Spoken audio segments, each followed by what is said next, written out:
Hello student, welcome my YouTube channel learn and teach में आपका स्वागत है। आज हम इस वीडियो में डिस्कस करेंगे important question of AMP means advance manufacturing processes के बारे में कि इसका इंपॉर्टेंट क्वेश्चन क्या है। ये diploma mechanical engineering 5th semester subject की है। जो क्वेश्चन मैंने बनाई है ये 2021 के न्यू सिलेबस के आधार पर मैंने बनाई है। ये देख सकते हैं आप, डेट मैंने लिख के बताइए कि इसके आधार पर ये मैंने क्वेश्चन बनाई है। और जो आपके नेक्स्ट एग्जाम जो आने वाले हैं ये जो सितंबर में है, जो आपके लिए बहुत ही इंपॉर्टेंट भरा ये क्वेश्चन है। चलिए हम समझते हैं कि आखिर में इसमें कौन कौन से क्वेश्चन ज़्यादा तौर पे इंपॉर्टेंट हैं और कौन कौन से क्वेश्चन को कम भी करेंगे तो चलेगा। अगर ये क्वेश्चन आप 100% ये सारे क्वेश्चन कर लेते हैं तो इसमें 100% सक्सेस हो पाइएगा।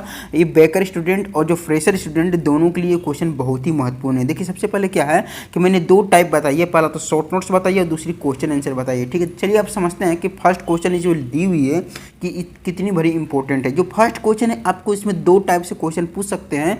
या तो आपको पहला पूछ सकता है कि डिफरेंशिएट बिटवीन आपको ईडीएम या डब्ल्यूईडीएम के बारे में, उसको दोनों के बीच जो डिफरेंट बताइए। ठीक है, तो कम से कम 5 इसमें आपको डिफरेंट बताने होंगे, चाहे एजीएम पूछे या डब्ल्यूएजीएम पूछे। ठीक है, तो ये आप पूछ सकते हैं। या फिर ये क्वेश्चन नहीं देके आपको क्या क्वेश्चन पूछ सकती है कि एक्सप्लेन कीजिए इसका कंस्ट्रक्शन एंड वर्किंग, वो भी डायग्राम के साथ। इसमें कोई भी डायग्राम बनाना है आपको, ये चारों में से किसी एक पर आपको कंस्ट्रक्शन एंड वर्किंग इसको एक्सप्लेन करना होगा और उसके साथ डायग्राम भी आपको ड्रॉ करनी होगी, तब जाके आपको कम से कम 10 नंबर मिलेंगे। ठीक है, अब हम सेकंड क्वेश्चन की अगर बात करते हैं तो ये क्वेश्चन भी बहुत ही इंपॉर्टेंट है। फर्स्ट क्वेश्चन तो 100% आपको किसी भी कीमत पर कर लेना है, क्योंकि ये फर्स्ट क्वेश्चन किसी न किसी तरह से आपको पूछेगी ही पूछेगी। ठीक है, जो क्वेश्चन नंबर सेकंड है अगर इसकी बात करते हैं तो ये क्वेश्चन भी आपको जितने भी नॉन ट्रेडिशनल मशीनिंग की है इसका आपको कम से कम 4 एडवांटेज जरूर पूछेगी। तो जरूर एक बार पढ़ लीजिए, कम से कम आपको लिखने की सुविधा होगी। इसके बाद क्या होती है, क्वेश्चन नंबर 3 की अगर बात करते हैं तो ये क्वेश्चन किसी भी कीमत पे पूछती है हर बार 100%।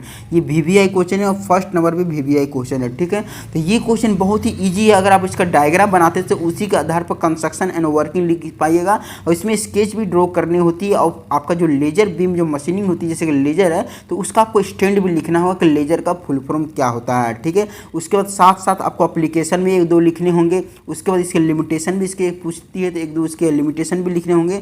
लेकिन 4 लिमिटेशन अगर लिख दीजिएगा तो ये क्वेश्चन आपको 20 नंबर मिल जाएंगे। ठीक है, क्वेश्चन नंबर 4 की अगर बात करते हैं तो ये क्वेश्चन भी बहुत ही इंपॉर्टेंट क्वेश्चन है, क्योंकि ये क्वेश्चन मैं आपको पहले बताई कि फर्स्ट यहाँ पे सेकंड जो क्वेश्चन है नॉन ट्रेडिशनल मशीनिंग के बारे में, उसी के आधार पर ये पूछी है। या तो ये क्वेश्चन पूछेगी 4 नंबर या तो फिर आपको पूछ सकती है सेकंड नंबर क्वेश्चन। ठीक है, तो जो 4 नंबर क्वेश्चन भी बहुत ही इंपॉर्टेंट है और इसके साथ कभी कभी यहाँ पे प्रिवेंटिव मेंटेनेंस भी पूछती है। ठीक है, तो ये क्वेश्चन भी थोड़ा पढ़ लीजिएगा तो अपने लैंग्वेज में लिख पाइएगा। क्वेश्चन नंबर 4 के साथ ही ये क्वेश्चन रहती है। ठीक है, अगर क्वेश्चन नंबर 5 की अगर बात करते हैं तो ये जो क्वेश्चन है ये क्वेश्चन भी बहुत ही इंपॉर्टेंट क्वेश्चन है, क्योंकि ये हर बार या तो आपको कंपेयर पूछेगी, आपको ये दोनों के बीच में कंपेयर कीजिए कैप्स्टन लेथ या फिर ट्रस लेथ के बीच में, या तो फिर दोनों में किसी एक का एक्सप्लेन करने के लिए पूछ सकती है। ठीक है, और साथ ही साथ इसमें एक और भी क्वेश्चन लास्ट में ऐड कर देती है और के तौर पे कि बैलेंसिंग ऑफ ग्राइंडिंग व्हील और उसकी लिस्ट लिखिए, लिस्ट गियर फिनिशिंग प्रोसेस में 4 प्रोसेस इसमें लिखनी होती है कि आखिर में कौन कौन से इसमें हम लोग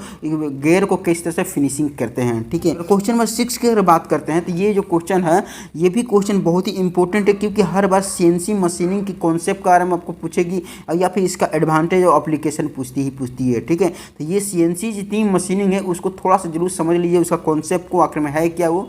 ठीक है, ये क्वेश्चन को मैंने लास्ट तौर पर बता दिया कि आपको किसी तरह से कि इसका कॉन्सेप्ट आपको जरूर रखना है, मिलिंग मशीन हो गई या फिर सीएनसी मशीन हो गई। ठीक है, क्वेश्चन नंबर 7 की अगर बात करते हैं तो ये क्वेश्चन भी बहुत ही इंपॉर्टेंट है, इसको हर बार पूछती है। इसका डायग्राम भी आपको ड्रॉ करके दिखानी होगी कि आखिर में सेंटरलेस ग्राइंडिंग का जो होती है इसका प्रोसेस क्या है उसको एक्सप्लेन करनी होगी और साथ में इसका स्केच भी बनानी होगी। ठीक है, क्वेश्चन नंबर 8 की अगर बात करते हैं ये क्वेश्चन में क्या होती है कि ये क्वेश्चन में 3 क्वेश्चन को एक साथ पूछती है ये, क्योंकि एक साथ जब क्वेश्चन पूछेगी तो 20 नंबर का पूछेगी। अगर साथ में अगर एक खाली क्वेश्चन पूछेगी या फिर 2 क्वेश्चन पूछेगी तो आपको कम से कम 10 नंबर का पूछेगी। ठीक है, तो जो पहला क्वेश्चन है आपको इसमें मेंटेनेंस का इसको समझना है, उसके बारे में तो डिफिनीशन देनी है, और सेकेंड इसके टूल के बारे में हमको लिखनी है, और इसकी जो थर्ड क्वेश्चन है इसमें आपको इंडस्ट्री के बारे में लिखनी है कि आखिर मेंटेनेंस को क्यों जरूरी होती है या क्यों इसका इंपॉर्टेंट है। ठीक है, तो ये तीनों क्वेश्चन को जरूर समझ लीजिए, क्योंकि अपने लैंग्वेज में लिख पाइएगा और उसको, और उसको जब लिख दीजिएगा तो कम से कम 20 नंबर जरूर मिल जाएंगे। ठीक है, क्वेश्चन में अगर 9 की अगर बात करते हैं, क्वेश्चन में बहुत ही इंपॉर्टेंट है,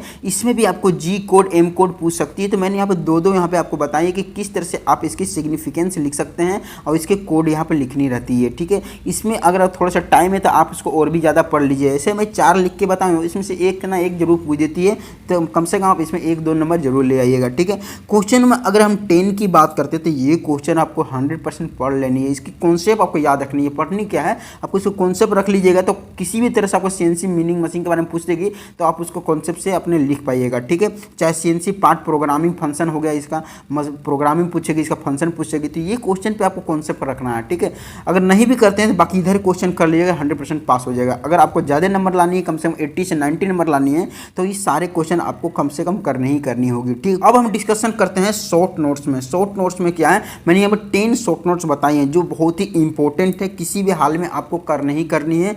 अगर ये आप कर लेते हैं तो कम से कम 20 नंबर आपको कोई नहीं रोक सकता है। लेकिन फिर भी मैं इसमें आपको थोड़ा सा बता देता हूँ कि इसमें से कौन कौन से क्वेश्चन आपको ज़्यादा तौर पे ध्यान देनी है। देखिए, फर्स्ट जो क्वेश्चन है आपको उतनी नहीं ध्यान दीजिएगा, लेकिन सेकंड क्वेश्चन पर 100% ध्यान देना ही देना है, और थर्ड क्वेश्चन पर भी ध्यान देना है।